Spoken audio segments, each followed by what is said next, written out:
Hello and welcome to Time to Talk. Sa pagkakataon ito, we are nearing the final stretch of our reviews ng mga entry sa ongoing Metro Manila Film Festival, the Golden Edition. And this time, ang re-review natin ay sa palagay ko, ay inaabangan ng lahat, ang The Kingdom ni Vic Sotto. Pero bago natin ilahad ang ating review, please don't forget to like, share, and subscribe to our channel, PH Time. And now, here is our review of The Kingdom.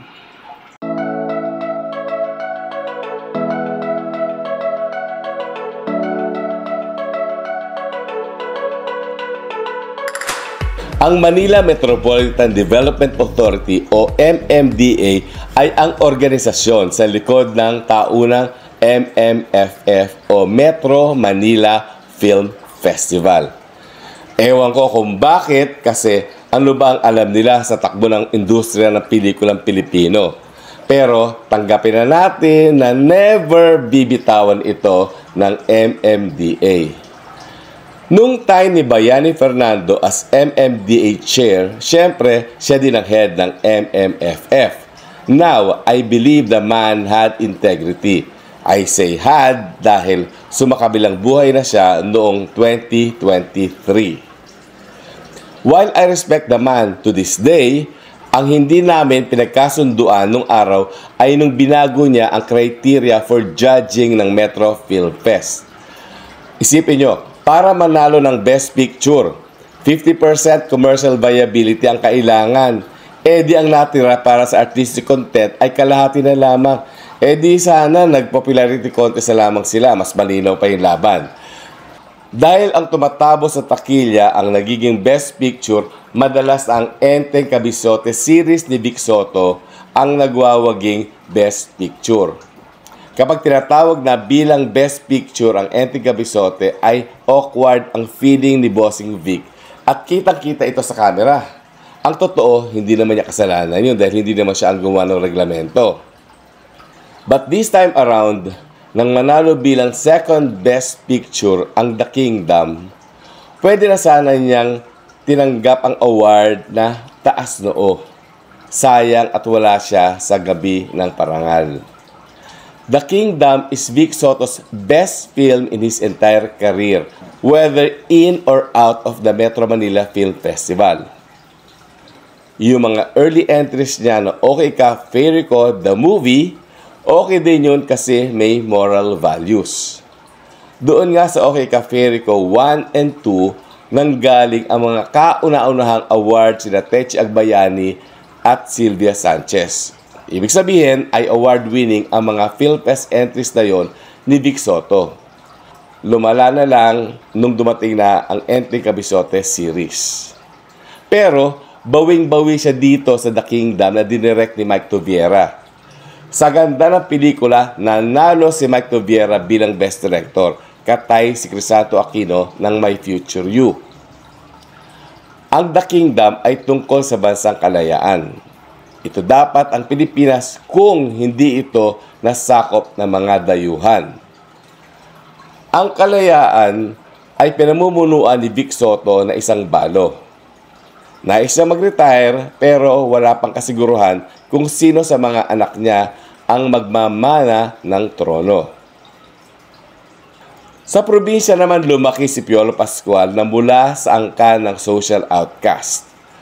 Nagkrusan landas sina Vic Sotto at Piolo Pascual nang ang prinsesa na si Sue Ramirez ay nakidnap nang ito ay patungo sa kanyang kasal. May mga light action scenes sa The Kingdom, may bahay din ng usaping politika at governance at may family drama pa. Pero zero ang comedy factor nito. Okay lang yun dahil tatayo at tayong-tayo ang pelikula even without the comical elements associated with Vic Sotto. It is in this movie where he delivers his best performance ever. Of course, it takes time to get used to Vic Sotto in a serious role, but he grows on you. Di magtatagal na masasanay ka din sa kanya bilang seryosong artista sa pelikulang ito. Kaya pala niya yun eh. Bakit ngayon lang niya ginawa? Bukod kay Vic, ay mahuhusay din ang mga gumanap bilang kanyang mga anak. Si Christine Reyes, si Sue Ramirez, at siyempre si Sid Lucero na never namang nagbigay ng pangit na performance. Of course, there's no need to say na magaling si Piolo Pascual sa The Kingdom. Expected na yon.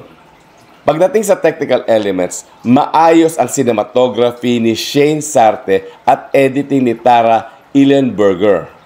Okay din ang visual effects na binigyan ng award ng mga hurado nung gabi ng parangal.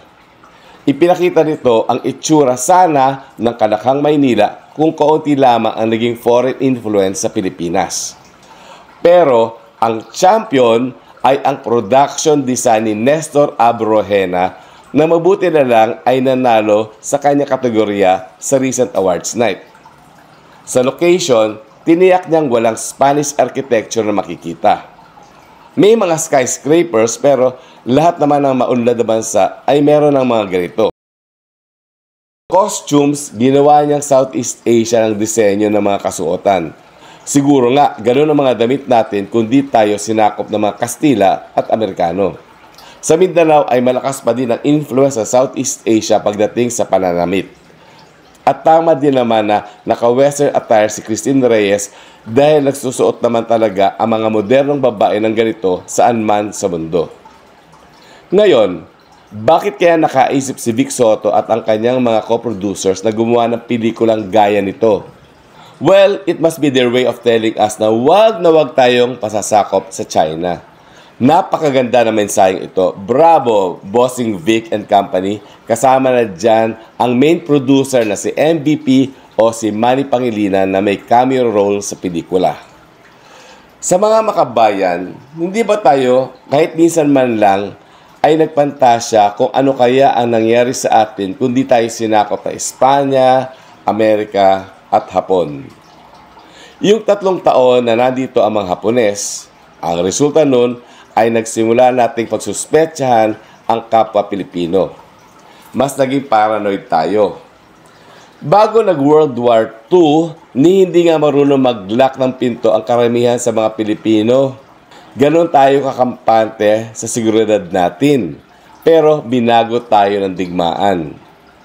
By the way, sa mga di nakakaalam, sinakop din nga pala tayo ng mga British. Pero 2 years lang yon at confined lang sa Manila. Halos walang epekto yon sa atin.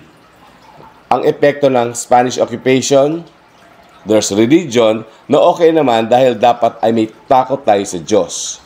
Sa totoo lang, sa 300 years of Spanish colonial rule, kakaunti lamang ang naging impluensya sa atin ng mga Kastila. Kasi, konti lang naman talaga ang dumating na Kastila sa ating mga isla.